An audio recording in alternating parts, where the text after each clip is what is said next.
પ્રયાસો બને છે।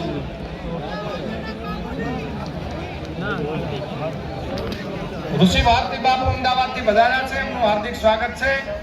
એમને મંચ ઉપર સ્થાન લેવા માટે વિનંતી કરું છું। ઋષિ ભારતી બાપુની સાથે આવેલા જે સ્વયંસેવક મિત્રો છે એમને મારી વિનંતી કે બાપાને સ્ટેજ ઉપર લાવશો। કોમ કરો તો ઠાકોર એ મારે કરજો આખી દુનિયા રે જાય જોતી જોતી જોતી ઠાકોરો મારા ક્ષત્રિય કુળનું મોતી હે રજવાડા રાજનો ઇતિહાસ આપણો વંશ તમે લેજો એવો ગોતી ગોતી ગોતી ઠાકોરો મારા ક્ષત્રિય